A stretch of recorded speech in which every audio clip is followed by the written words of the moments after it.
Well, and welcome everyone to Rock M Radio. This is a brand new episode of Dive Cuts. I'm your host, Sam Stelling. If you're watching us on YouTube, make sure you like and subscribe and do all of those things. I'm the guy on the left-hand side of the screen. To my right, from the wispy plains of Central Indiana, is Matthew J. Harris. Matt, how are you? Very cold. That's all I'll say. Very, very cold. What's your current temperature there in Indianapolis? It is currently 6 degrees with 10-degree winds, making Nice. it feel like -1 outside. So we are are getting a robust 13. Oh, Yeah, feeling toasty. Yeah, there's I think it's supposed to get down to 0 tonight, so that's exciting. we On got 3 top of straight like nights having of all the 0. snow and yeah, this is bad. It stinks. I do generally like winter because it brings us basketball. But this stinks because I want it to be like 45, so I need a coat, but we can still walk the dogs. You were getting that for a we while. we are not getting outside these days. Well, we're here to talk Missouri basketball, so I'm assuming that's what most people are tuning in to do is to hear us talk about Mizzou and Mizzou basketball and what's going on with the Tigers. The AP poll ranked 22nd team in the country currently on a 4-game winning streak, up to 15-3. I wrote I wrote 2 things the last couple days. One of them, I talked about how Missouri is basically playing like the second best team in the country if you start January 1st, which is kind of cool.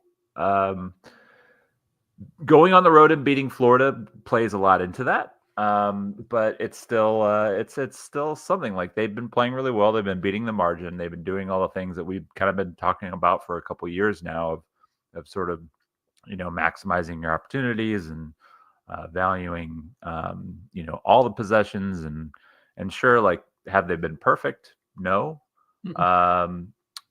You'd like to see them maybe play a little better in some second halves there, but they're playing so well in the early first part of the game that it doesn't really matter that their offense gets a little stodgy and defense gets a little leakier in the second half. So overall, it's been a good couple weeks, week and a half since we've recorded, and the Tigers are 4-1. Matt,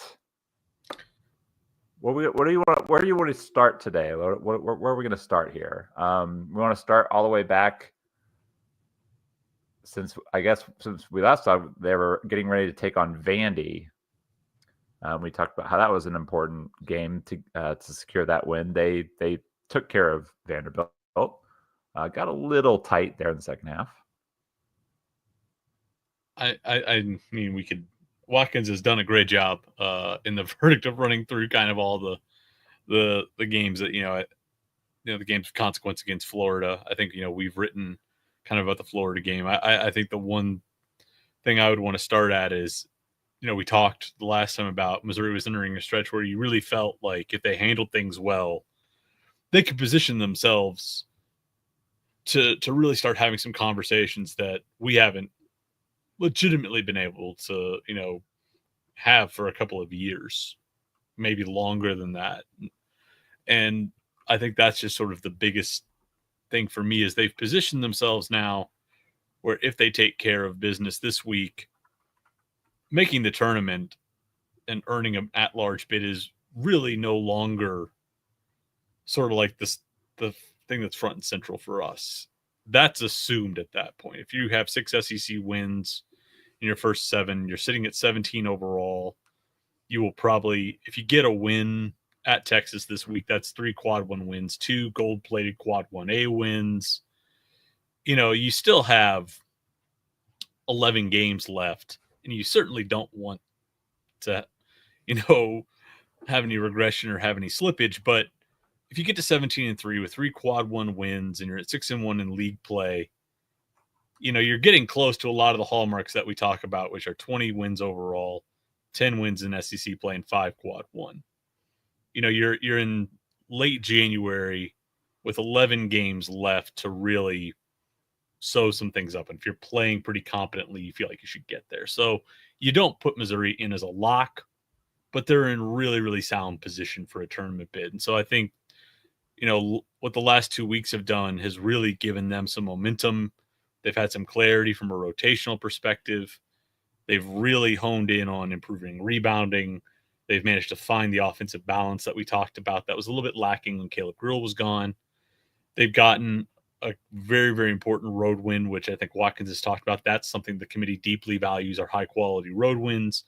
So they've sort of ticked off a lot of the boxes that you expect from an NCAA tournament team. Now the question is, just how much could this team potentially juice its seed line? And I think that's what this week is about. It's a transitional point between just making the tournament, getting a bid, to the stakes getting raised to a point where you can actually have conversations about really fun things like double buys in Nashville, like pushing for protected seeds, and what your path looks like in March. So I think that's really where they are right now. And the AP poll that came out today doesn't, confirm that they've arrived. Georgia was 23rd last week, lost 2 games, fell out. So we've said 1 week can make or break you in some ways in this league. They've got to keep going through this week. But if they manage to hold up this week, I think to me that's when the conversation really gets fun, is if they're at 6-1 and 17-3 overall. So I think that's where I'm at right now, is it feels like they're at a really fun transitional point right now where things could get really special if they do what they feel like they should do this week. Yeah, I think, the three of us were kind of talking in our group chat the other night, and I've sort of pinpoint the next 3 games really as our Yeah. our tell on where this is going to go. When you look at it, it's going to be hard for anybody to beat Auburn at Auburn. That's just the reality. You can, go look at their last home game. They played without Janai Broome. They beat the tar out of Mississippi State. That game wasn't even close. It was it had a lot of the same hallmarks as the way Auburn beat Missouri, only Mississippi State didn't shave anything off at the end of the game like Missouri did. So, I look at sort of where they are comparable in a lot of the net rankings and, some of the analytics rankings, to both Mississippi and Mississippi State. Yeah. Do you want to see them go to Texas and beat Texas? Absolutely. I think they can. Look, I think, Trey Johnson's a guy who you always have to be very aware of. And there's enough offensive talent that, those guys are capable of making a lot of shots. It should not be like a game that you expect to win, but it is possible for them to go down there and win. For me, the real big thing is going to be what they do at home against Ole Miss and on the road at Mississippi State.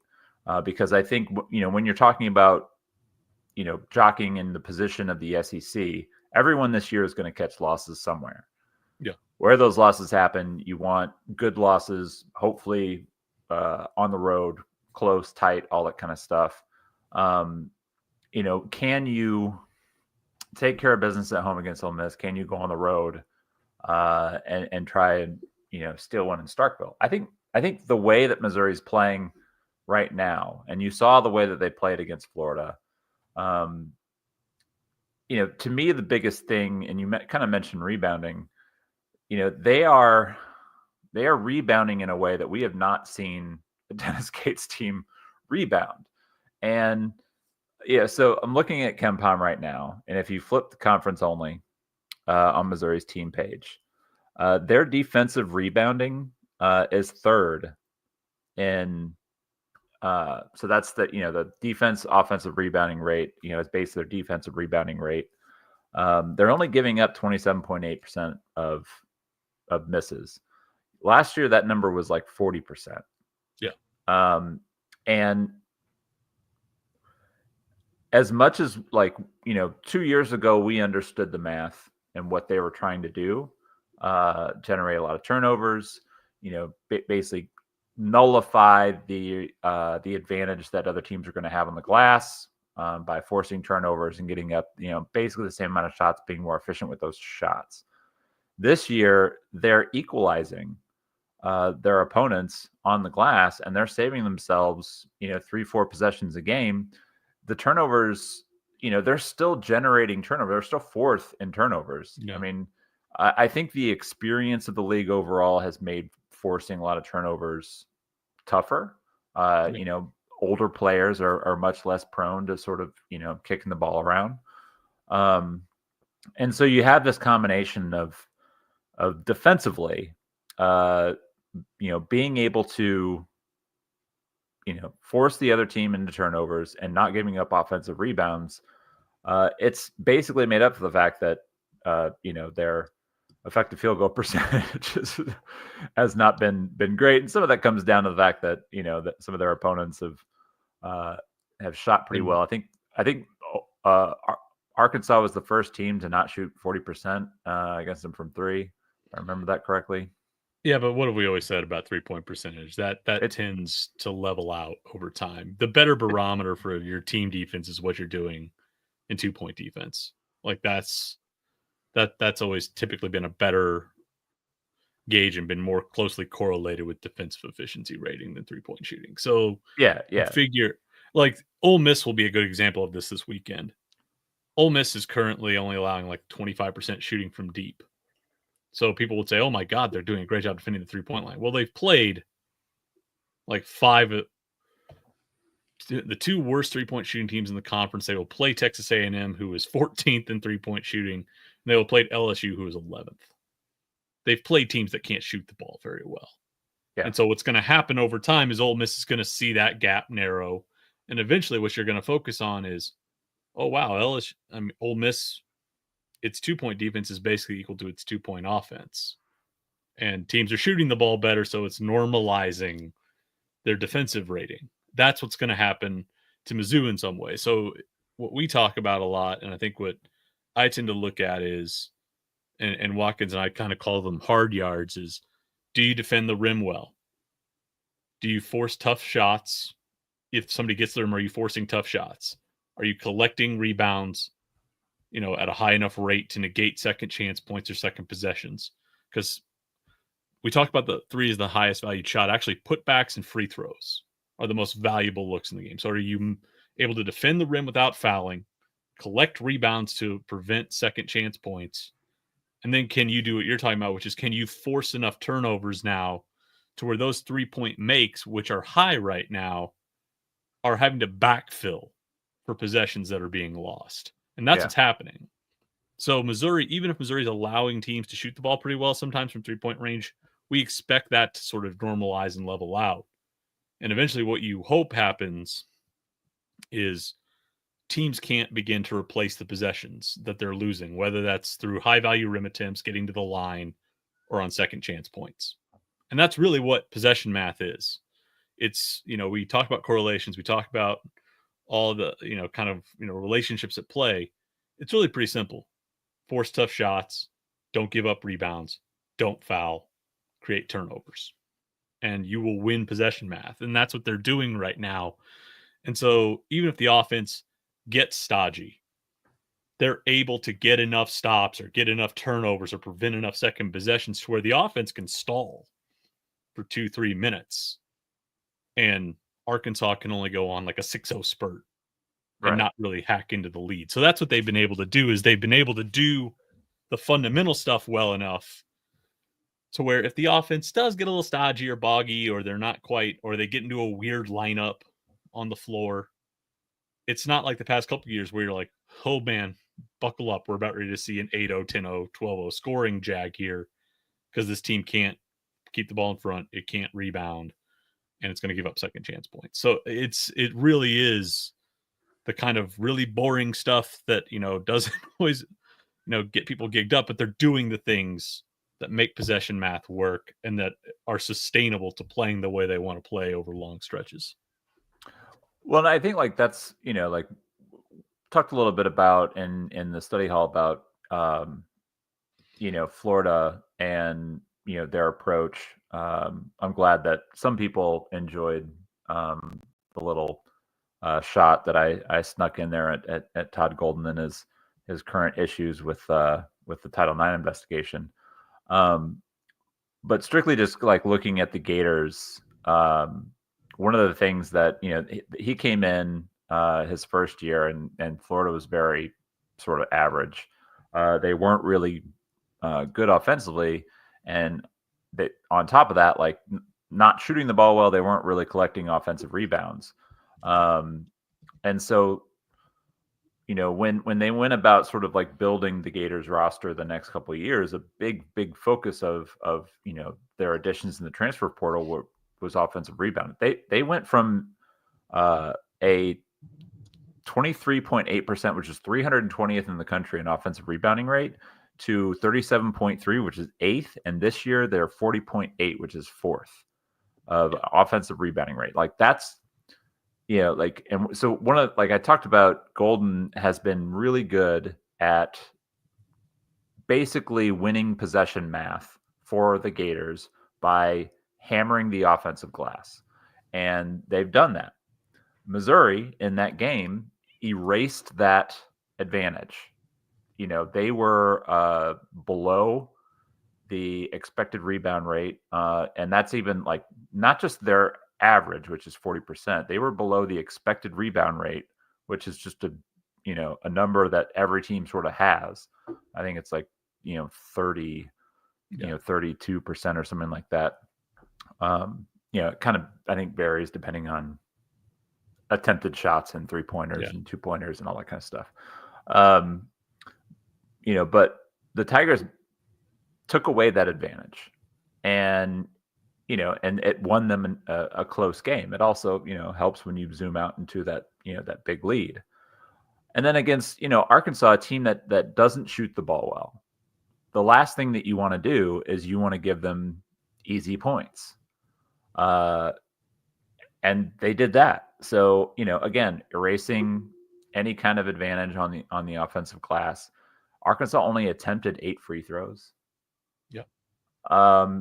And so like Missouri, like the last 2 games specifically, like they took care of business. They beat LSU and Vanderbilt. But Arkansas coming into the season was a preseason top 25 team. I know that it's been very disappointing for a lot of Arkansas fans.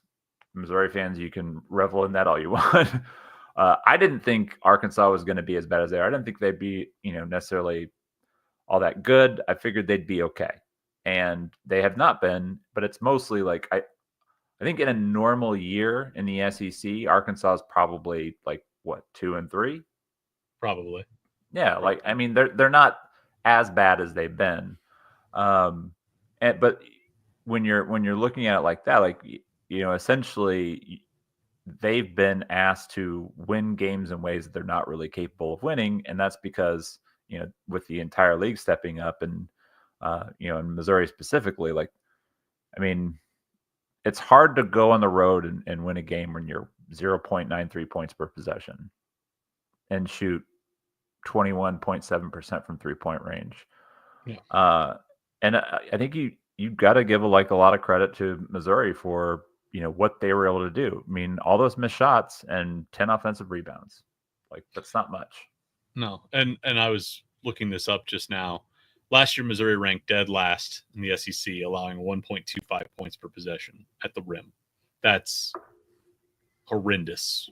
That's near the bottom nationally as well.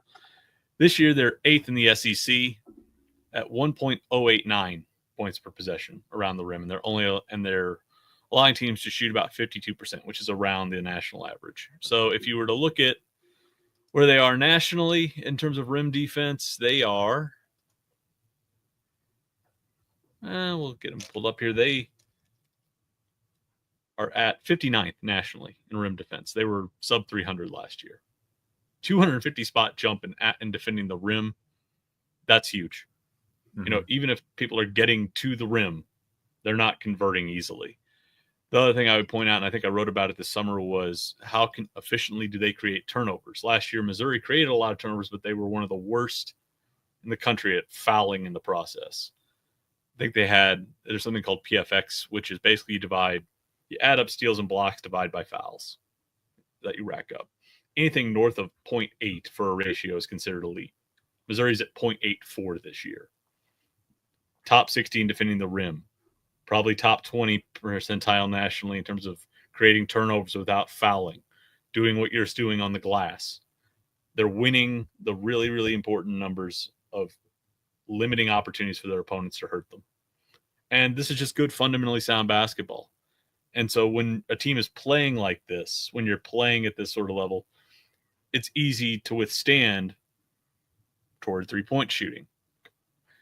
And also we know, again, that it's probably going to regress back to something close to the national average. What they're doing right now is something that people wanted to see for 2 years. Now, is it sustainable? We'll see. They looked great in November. They looked fantastic in November. And then what happened when December got here? They had about a month where the rebounding slipped and they weren't quite as good on the glass, limiting second chances. So it's been a great 2 weeks. Can it become 3? Can it become 4?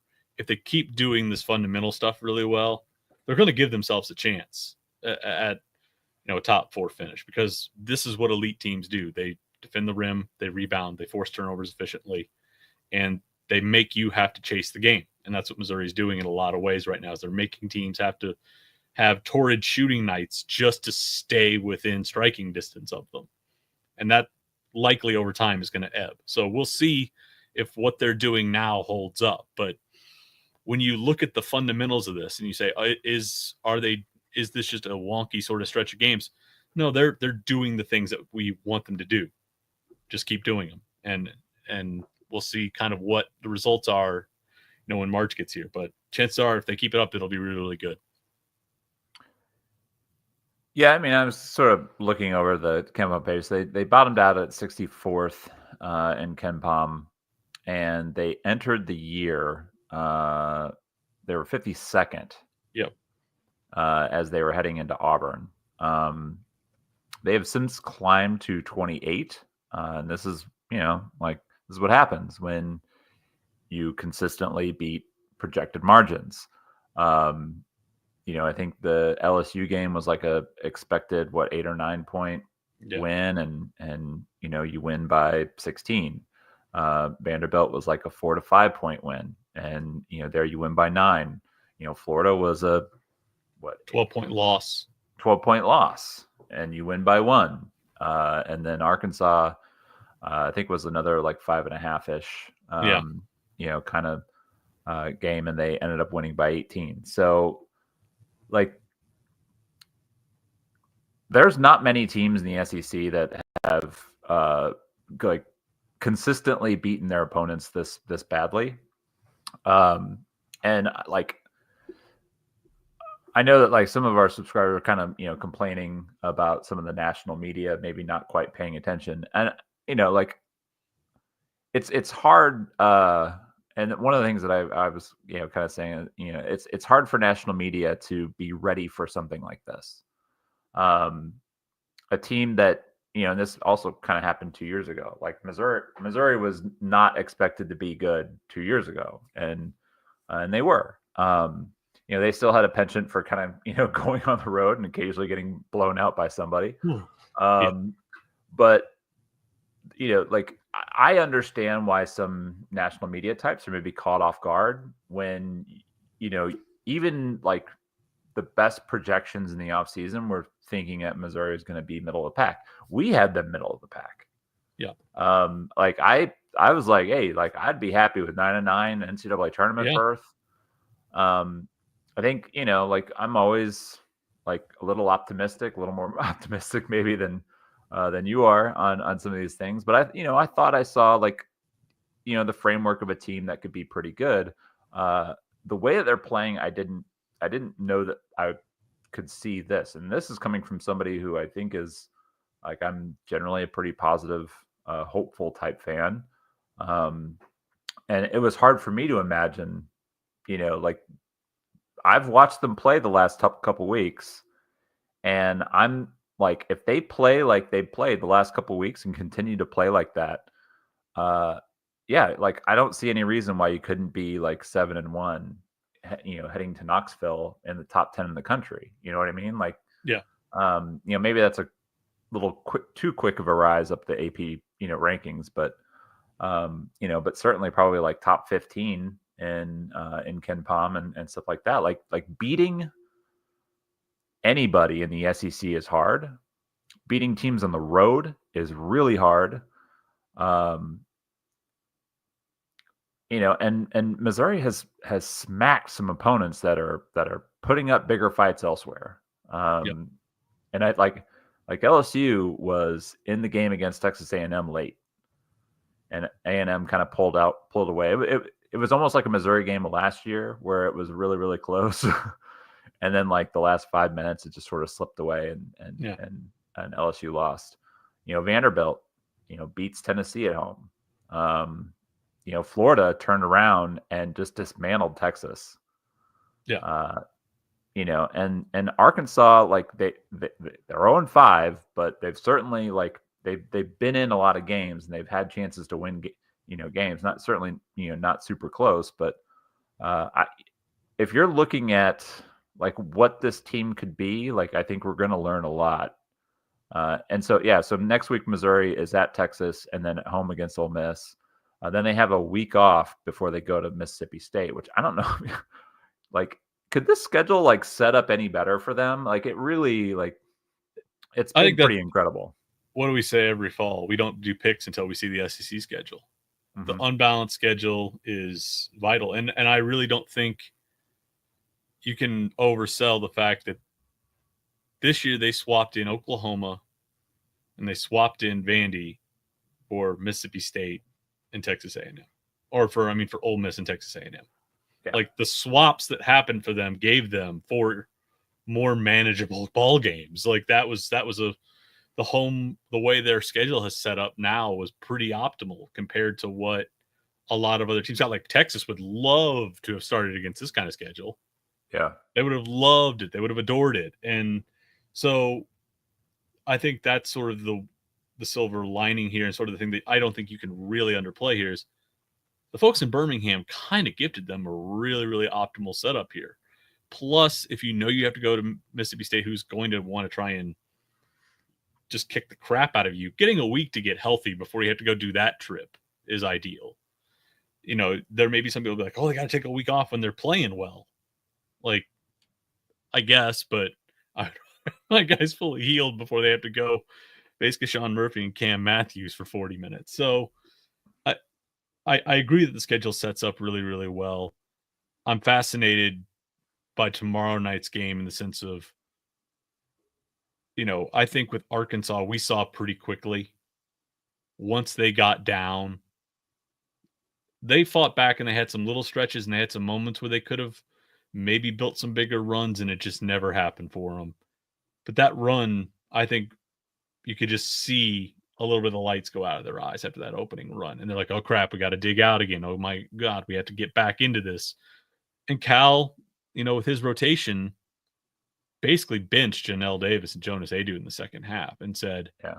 I'm riding with my young guys. I'm riding with the guys who, are showing me some energy and some fight. We'll see if Arkansas is down for the count, but is Texas kind of in the same way?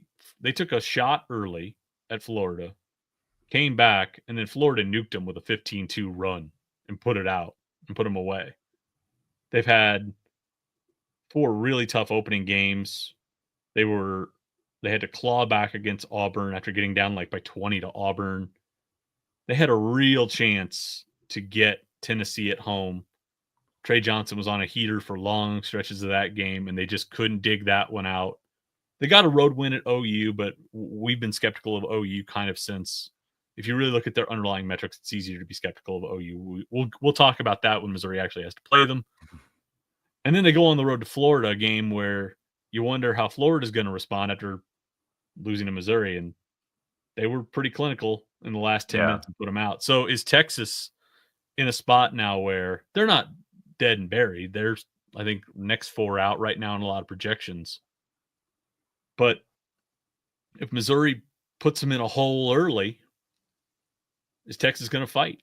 Is Texas going to have it, or are they going to be like, all right, here we go again?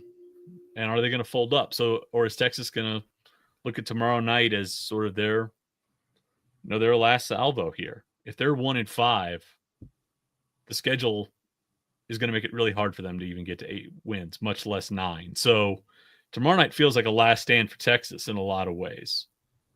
Can you go on the road and play a team that's desperate and continue to play well and get a result there? That's going to be telling to me. If they can do that against Texas, I think it's going to mean a lot to me that they will have essentially put away 2 teams that came into the year picked ahead of them with equal talent. That's sort of been my thing all through preseason was if you looked at recruiting rankings and you looked at talent acquisition, who are right next to each other in line? Arkansas, Texas, Missouri. Those schools were picked 6-7 spots ahead of where Missouri was. And now you have a chance to turn the lights out on them effectively 3 weeks into the season. If Missouri is able to do that, I think that's going to be really telling about where this program is and about where these guys are at this point, that they are really locked in and really, really engaged in what they have to do. And I think there's, you touched on a little bit in pour over. Is there a little bit of a revenge tour at play here? If you can take out 2 teams that a lot of people judge as better than you, sends a pretty strong signal that way. So I'm fascinated by what they do in Austin tomorrow night and how that game plays out. I do think that there's a lot actually, to the revenge tour idea. I know that you and I are, interacting with the staff and talking to those guys. I mean, that they're smart basketball coaches. That like Gates knows what he's doing. He's been successful at it for a long time. And I think that there's and kind of, this is probably going back a little bit to the conversation of like the national media, where it's almost like the stink of Missouri is rubbing off on Dennis Gates a little bit before the season.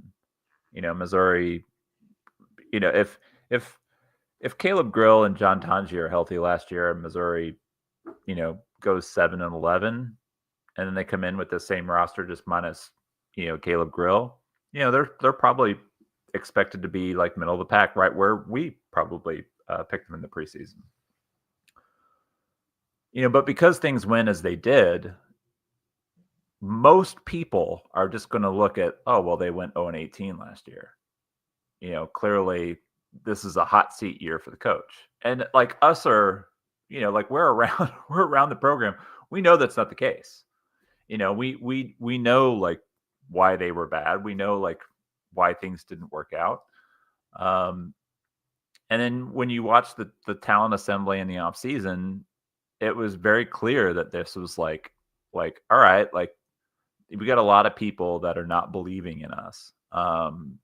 And so we're gonna get a second team All Big Ten kid to be our point guard.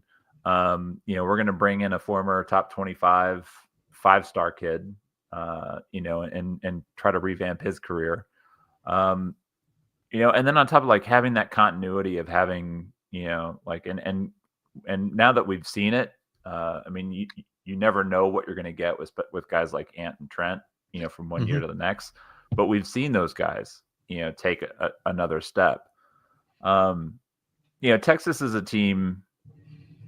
They have a lock of a lottery pick in Trey Johnson, and then they have a lot of really good college players, guys who were good elsewhere. Arthur Kaluma has been consistent pretty much everywhere he's gone. Jordan Pope was a big-time scorer out of Oregon State. Granted, on a bad team.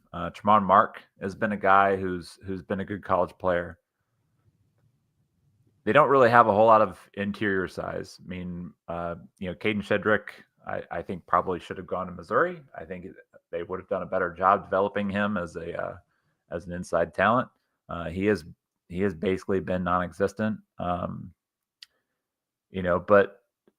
Texas is a team that can make shots. They have the capability. I do think that the revenge tour is real, and I think that's why, like, I have a feeling that Missouri is going to go on the road and take care of business. The Texas roster, I think when we commented in the offseason, was each individual piece made a lot of sense for an ad. But I think we both sort of thought the backcourt was going to be a little bit weird, and it still seems that way, and feel free to disagree. But when you watch Trey Johnson and Jordan Pope play, I think I wrote this in the early look at it, feels like you have two first graders that are having to share a toy, and they're each having to pass it back and forth.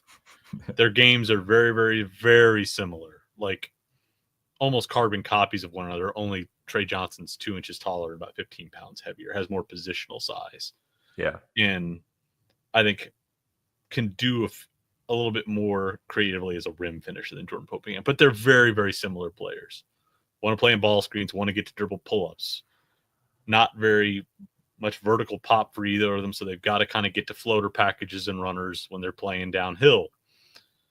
Pope's a better spot-up shooter. Johnson's probably a little bit better rim finisher. But they're kind of the same player, and they kind of have to take turns playing in the same way. And Tremont Mark has sort of been turned into a glorified floor spacer for them. He kind of defends. He's kind of an undersized 3-and-D wing for them. Kaluma, I think, has finally accepted the fact that he is a stretch 4 and that he is not a jumbo wing. He's very good when he gets his weight going downhill and he can get into you and find contact. He's a pretty good cutter. You know, when you watch them play offensively, a lot of it seems like misdirection to set up to get to one of those two guys a ball screen, and it's their turn to run it. The next time down, it's somebody else's turn to run it. And maybe if they move the defense enough, Kaluma will get a cut. Maybe Mark will get a jumper. Sometimes if Caden Shedrick's been a good boy, he'll get a drop off from a roll. But realistically, when Texas has played their best game in this conference, it was when Trey Johnson absolutely caught a heater against Tennessee. Yeah. And that was it. That was their offense. Jordan Pope was not very good in Gainesville the other night. The supporting cast wasn't very good either. You know, if you take away that Tennessee game for Trey Johnson, he's averaging like 0.88 points per possession. So, like, I think that's, you know, we just spent a bunch of time talking about Mizzou's fundamentals. Texas has guys that if they're all clicking on the right night can absolutely put you to bed. And that's the worry when you go in there tomorrow night, is that it's just a night when all three of their guys that they need to have clicking are doing that, and they give them 20 points a pop, and the bench doesn't have to really worry all that much, and suddenly you're in a shootout and they've just got more bullets left. That can totally happen because that's how good of individual scorers they are. But I think when you look collectively at what they are, it's not the same kind of balance across the rotation there. And defensively, they have not been very good in SEC play. Is some of that owed to the schedule? Perhaps, but they weren't playing very well defensively against top 100 teams in non-con either. So, you know, I think that's the concern here, is that if you're Texas, you need 2 or 3 guys to absolutely go off, and you need Missouri to be a little bit inefficient offensively to give yourself a chance. Mm-hmm. And if Missouri's doing the things we just talked about, which is good first shot defense, checking out and forcing enough turnovers, I don't know if Texas can even score enough. We'll see what happens. I mean, I've probably jinxed them now, but I think that's sort of where you are. We look at a lot of how these teams operate on a sort of a median night, and I think Missouri's median night right now is better than what Texas can offer. Yeah. And if they can get that win, that's another road win that they will have flipped. Right now, they were forecasted in the preseason to lose at Florida and lose at Texas. If they flip those two outcomes, they're already 2 games ahead of pace of where they are, where they're supposed to be in the preseason. So that's what tomorrow night is. Can you put Texas away effectively for a postseason bid? And can you flip a second game that you weren't supposed to in the preseason and keep the momentum rolling? Well, and then for the weekend, you've got Ole Miss coming in. Ole Miss is had higher expectations kind of coming into the year than Missouri did. We were really curious about them. They were probably we thought they were one of the more intriguing rosters out there, and what Chris Beard was trying to do. Yeah, I think I had some skepticism about them mainly because as much as I always kind of liked Matthew Morrell as a player, and I think Jamin Brakefield was always like pretty good. Like those guys were never really a part of anything that won, and I Right. was skeptical that it would finally happen in year 5 for Morrell and year 4 for Brakefield at in Oxford. And I mean, so far so good. When you're looking at just the record, they're up to 17 in Ken Palm, coming off a narrow loss. What's interesting is they also took a pretty ugly loss at Memphis. Mm-hmm.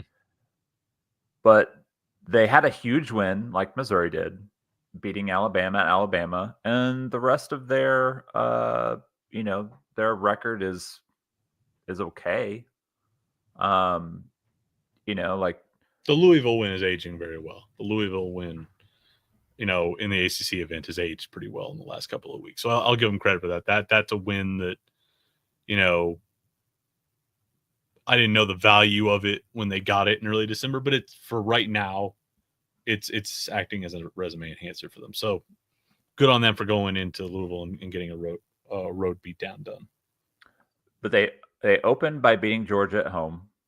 Georgia's like looking like a really stout defensive unit, but they do struggle offensively. Mm-hmm, mm-hmm. And sure enough, they struggled offensively. I mean, so did Ole Miss. It was a low-scoring game. They beat Arkansas and Bud Walton. Beat LSU at home, and then the Alabama win. The Mississippi State game was a train wreck. Did you watch any of it?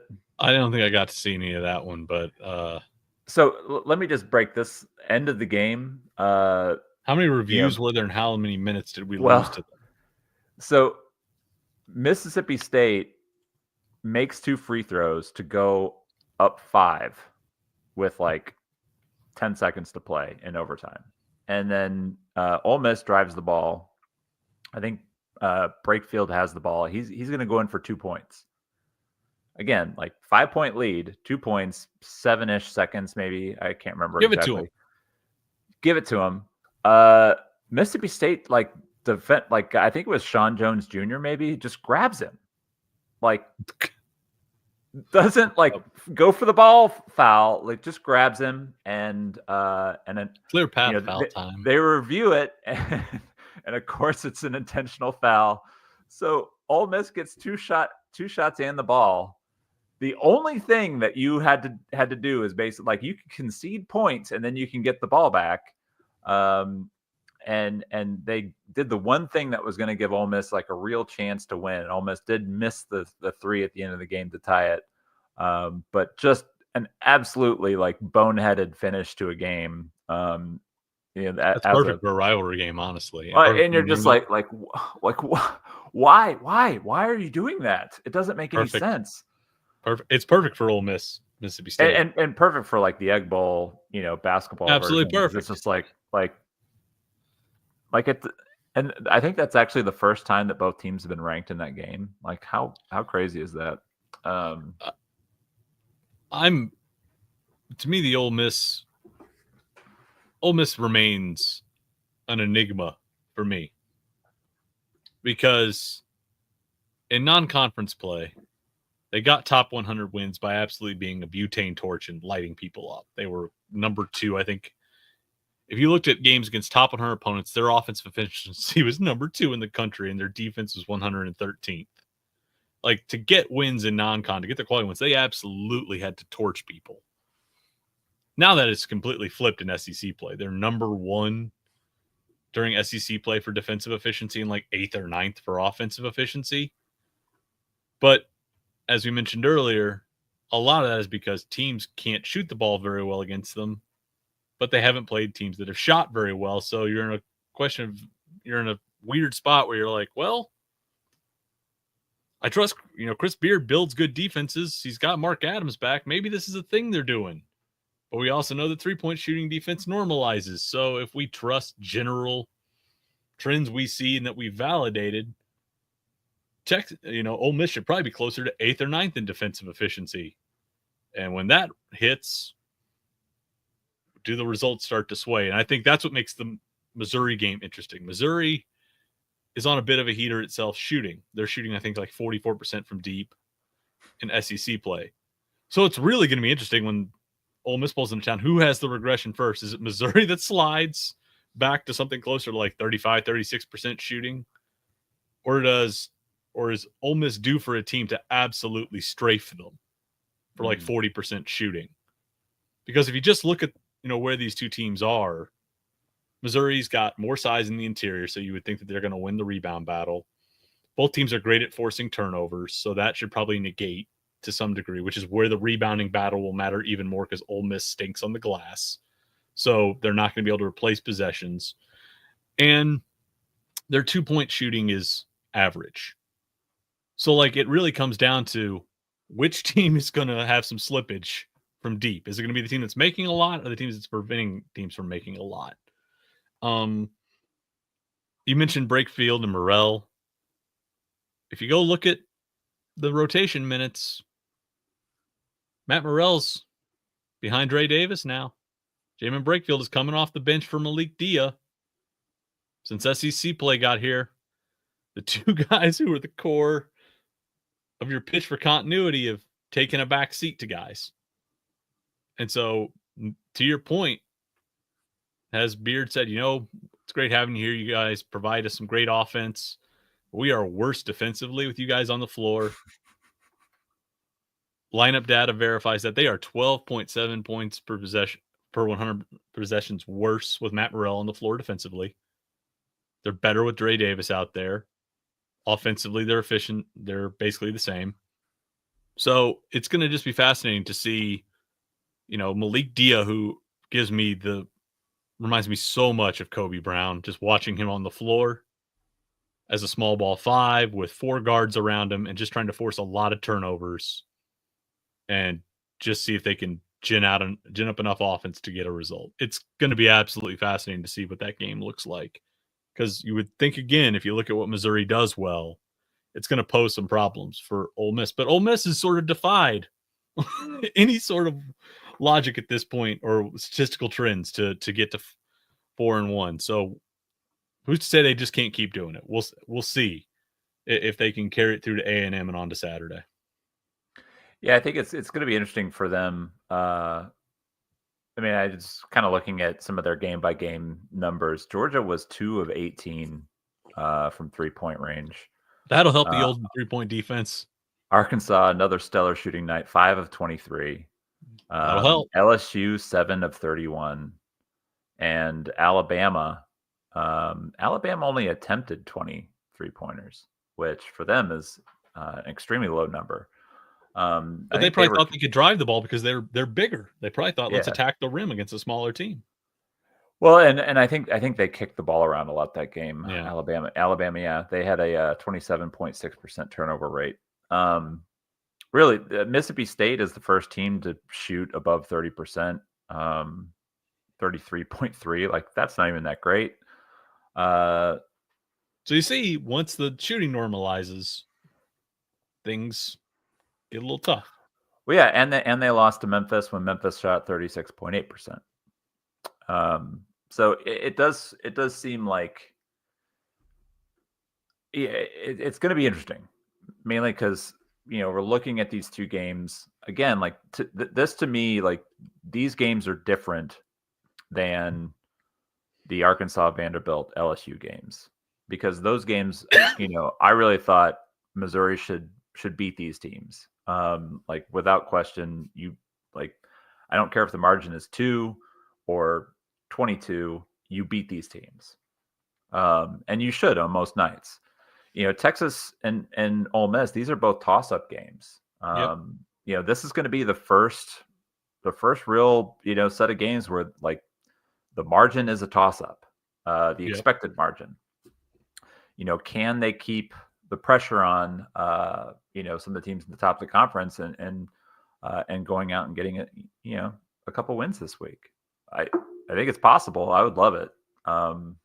Dennis Gates' revenge tour continues on. But it's 1-1 also like league. it's the SEC, man. Like this league is hard. Like I want to emphasize that what Missouri has done these last couple weeks is not normal for how good of a league this is. Like everybody else is having a game where they're like fighting for their lives to hang on for a win. There's usually only 3 or 4 teams that start 4-1 or better every year. Yeah. Like to start 4-1 itself is really hard, and in this particular season, exceptionally hard. And so, if they come out of this week at 5-2, if you would have asked, I said it literally 2 weeks ago before the Vandy game. If they come home and they beat Ole Miss and they're 5-2 before they have to go to Starkville and Knoxville, that's fantastic. You should be thrilled about that outcome. And now there are going to be people who are going to be like, "Oh, they lost as a ranked team. They got in the poll, couldn't handle prosperity, and now they're like." It's really hard to win in this league. And it's hard to win on the road. And to be 5-2 coming out of this thing, coming out of this week would still put you clearly on track for a bid. These are not, if they lose these games by a respectable margin, if they lose one game by a respectable margin, it's not going to hurt them at all. It's not going to ding their net rating or their KenPom rating at all.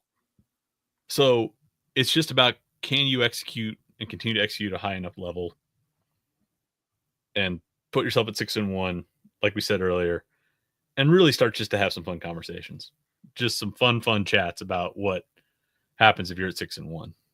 Because I was looking at it today, I haven't pulled it all together into a graphic, but those teams tend to lock in double buys in Nashville. Like February is spent jockeying for one of the top 4 seeds. That's a fantastic place because that means you're probably going to be a protected seed this year in the big bracket. So good stuff happens if you can get through this week, or it might be in the offing if they can get through this week unscathed. Yeah. Potentially the last time Missouri was a protected seed, 2012. I like this team better than that team because this team actually it's guards. a far more well-rounded team. Like I think like that's the depth is good. I mean, and I would love it if like Jacob Cruz like began to kind of normalize his 3-point shooting. He's playing good defense, man. He's playing okay defense. Playing pretty good defense, and he's also been kind of like some of the rim attacks here the last couple of games have been a lot of fun. He's being active around the glass with tip outs. If he's not getting a rebound, he's tipping it out. He's doing catching, all the and things going. You want like a rotation guy to do, is to come in and just be good defensively, hit the glass, attack the rim. If he could just make a few more threes, like I'd be thrilled. Maybe he's just waiting for that Texas breakout. Is that what we're? I get why people get viscerally frustrated because the transition 3 when no one was around him. Yeah, I get why that would cause people to be frustrated, but like I rewatched these games enough to know that if he was not doing what he needed to do defensively and he wasn't trying to bring what they needed to bring rebounding wise, they wouldn't put him in. And he's doing that stuff enough to the point where you can play him 10 minutes a night and you can give guys a rest. And, if he attacks the rim and he gets rejected, I'm fine. Because you know what? If you apply rim pressure, sometimes you're going to get fouled too. So I'm fine with how they're using him, with where they're inserting him. If things aren't popping for him, if he's not getting traction, they have not been afraid to go away from him. They haven't been afraid to put Marcus Allen in for longer stretches and trust Marcus to guard guys. So long as those guys are bought in and they can clearly understand their role and they're executing well, fine by me. No complaints. Yep. Anything else you want to hit on before we get out of here? No, just, you want to see a team start to put together its potential. I think for us coming out of non-con, we wondered when things would start to come into focus from the rotation, from rebounding, and offensive balance. And the last 3 weeks, even, if you want to, you can't discount the Auburn game. they've settled on a top 8. They figured out how guys like Cruz, Allen, and Warwick can fit in as reserves and how they can kind of find little spots for them, playing with greater effort on the glass, and they're resolving some questions that I think we wondered would put a cap on them. Doesn't mean that they're going to, go on and become a top 4 seed in the NCAA tournament, but you want to, what do we say, has always been one of our driving things. You want to see teams get better. You want to see them do the fundamental things properly. Find a good rotation. Find guys you invest in. Find guys that can play solid defense, rebound, and value the ball. They're doing that. And so I think, to me, the results flow from them finding a sense of focus in how they want to use guys, and guys committing to doing the really, really grimy work and doing it at a consistent level. And I know that's not poetic, but that's really heartening to see, especially this year, especially given what they're seeing night in and night out in this league. It's even more encouraging. Yeah. I agree. It's been a fun few weeks. It really has been. Even when there's been like frustrations on, maybe not playing as clean as we'd like them to play in the second half. But I think what it does is, and you've like, if you watched kind of like their little videos that they always kind of share on, social media, and some of the things Dennis Gates' score said post game as well, like, he's trying to aim this, this going upwards and get the guys believing that, there's more for them to achieve, and there's better ways for them to play. And if you keep focusing on improvement, improving, you put whatever results in the rearview mirror. I think like that's the right kind of attitude. And I think that that's the way for this team to, separate itself from kind of past Missouri teams where, that maybe they've looked good in stretches and then plateaued, and they end up getting into the tournament, but it's an 8 seed or a 7 seed at best. And how can you do the things that are required to get beyond that? And I think like, and I've talked about this on, different podcasts and on radio, is one of the things that I've always really liked about Dennis Gates as a head basketball coach is his background in that, like all the human psychology stuff. And, the way he works at bringing a locker room together, keeping it together, and everybody kind of, focusing on one goal. That's not always easy. When only 5 guys can be in the court and you've got, 18 guys on the bench and everybody wants to play. So that's that's why I think, like, if they can kind of keep at this, like this could be a really special season. But the next couple weeks going to be pretty telling. Next 6 weeks are going to be telling. It's a meat grinder out there. Yeah, it is an I think the next couple weeks are going to tell us like what we can expect from the next 6 weeks. Like it's this next 6 weeks are going to be a grind regardless. The next couple weeks are going to, tell us a lot about this team, I think. Yeah. The only thing I would add to is the last thing to build on your point about kind of what they do camaraderie wise. We talked about Ant and Trent's jump.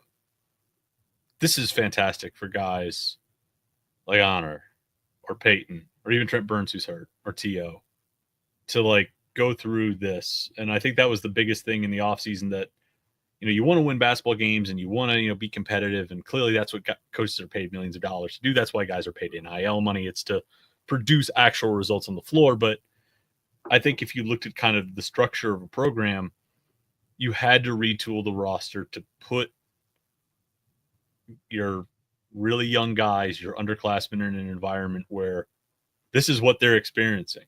And you talked about a couple weeks ago. So when they go to Auburn next year, there will not be any back down. When they go into Florida next year with a roster that has way more continuity and experience, they're not going to ever question whether or not they can compete in that building.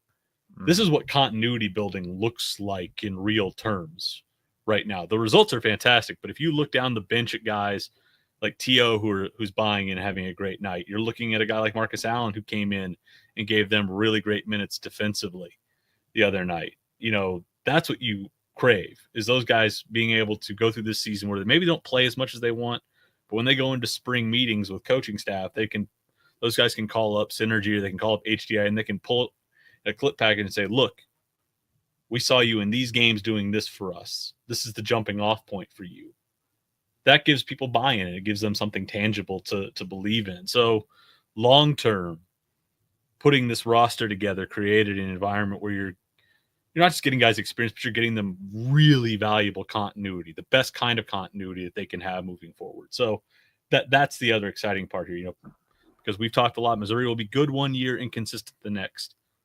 What they're doing right now, especially with having some of the young guys around, is how you build a core of 5, 6, 7 dudes that make you competitive in March when they're juniors and seniors. So I think that's the other heartening thing is there's clear, tangible proof they're building this the right way in terms of how they can get some long-term stability out of this roster as well. Yep. Everybody goes to subscribe to Rock'em Plus, rock'em.plus on the old interwebs. You can join us on the forums. There's lots of great basketball talk happening there. You can get all of Matt Watkins / @DataMizzou, his bracket projections and episodes of The Verdict, which are unavailable to anyone who is not a subscriber. The subscription management is now fixed. You can manage your subscription if you are a subscriber right on Rock'em Plus's website. You can cancel and sign back up just as easy as doing one or the other. So all that and management as far as the emails, like what kind of emails you want to receive is all there too. So pretty exciting stuff happening at the old Rock'em Plus website. We're gonna be back on Mondays now. So we're going to make this a regular thing. Monday nights, we'll talk about the previous results. We'll look ahead, and we'll keep it going until this season is all wrapped up. Big week ahead for the Tigers, and I'm looking forward to it, Matt. I'm really excited about tomorrow night. See how this team is going to look. Hopefully, they can put together another 2-0 week. I'm really excited for 40-degree weather later in the week. Yeah, that as well. So thanks everybody for tuning in. We'll be back next Monday. Until then, thanks for tuning in.